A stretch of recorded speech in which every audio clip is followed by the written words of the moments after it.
G'day, this video takes a look at Chromite Mine Track, which runs between B1 Track and Mount Margaret Track and is located to the northeast of Licola.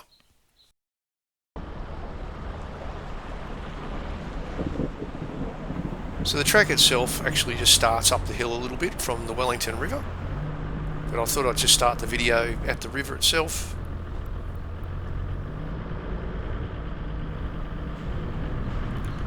So essentially, Chromite Mine Track is a continuation of B1 Track, which we looked at in another video.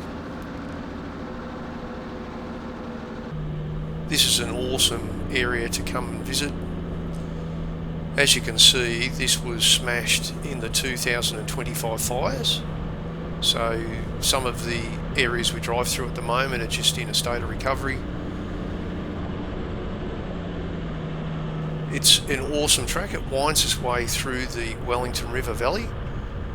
There's some really open areas that have been burnt by the fires, and when we went through they were absolutely loaded with native wildflowers.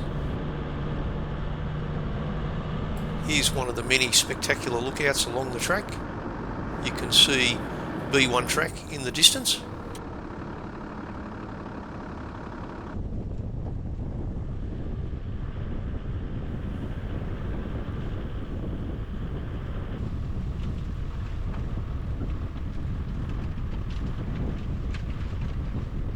A very easy track to drive along, very panoramic, and the landscape's just amazing. And I guess after the fires you can probably see a lot more.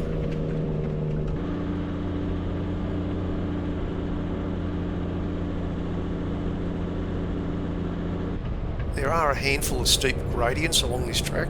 Most are under 20 degrees, which is quite reasonable.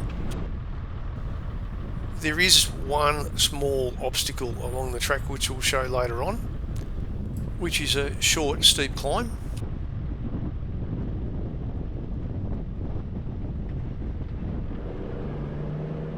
Here's one of the steeper slopes along the track of around 21 degrees.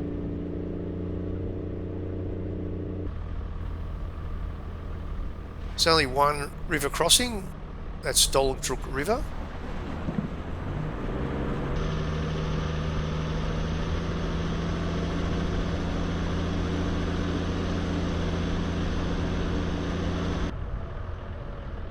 Just as you go over the Mt River, you get to where the Chromite mine ruins are.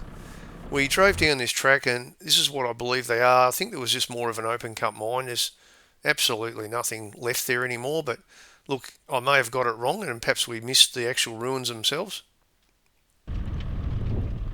So here we are back on the track. It rained a fair bit the night before we got there and the track was pretty greasy, mainly because there's been a lot of track works after the fires and not quite sure it's seen a lot of traffic, so the track hasn't really compacted in some of these areas very well.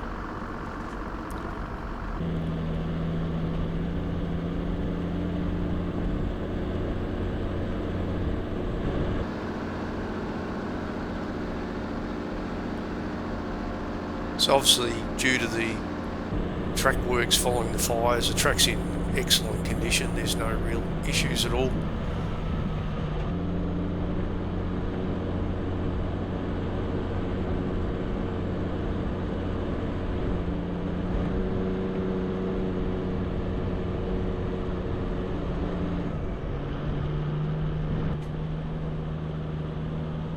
Here we are coming up to the only tricky bit. It's a little bit hard to show how steep this is.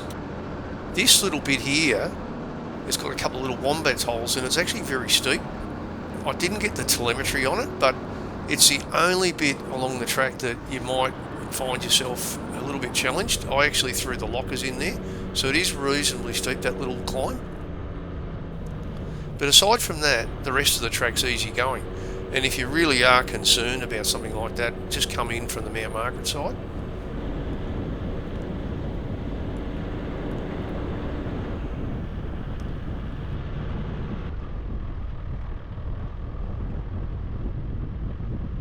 Should point out that there's some amazing camping spots along this track. At the moment it's a bit open and burnt, but it will be a great place to come and visit once the vegetation starts to recover.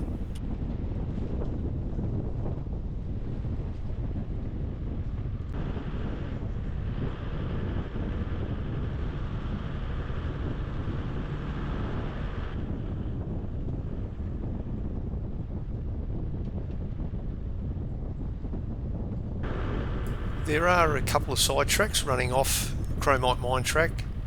I'm fairly sure that they're all management vehicle only tracks.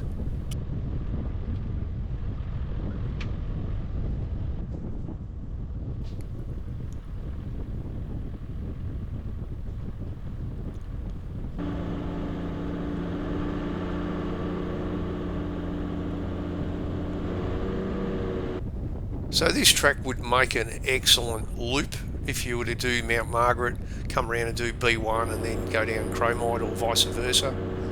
It's an amazing little bit of country and a little bit different to some of the other tracks around the region.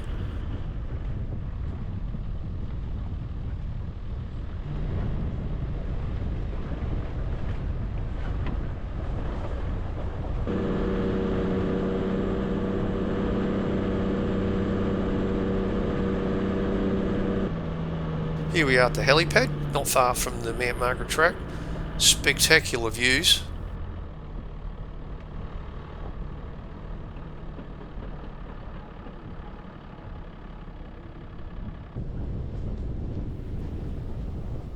And not far from the helipad is the intersection with Mount Margaret Track, and here we are.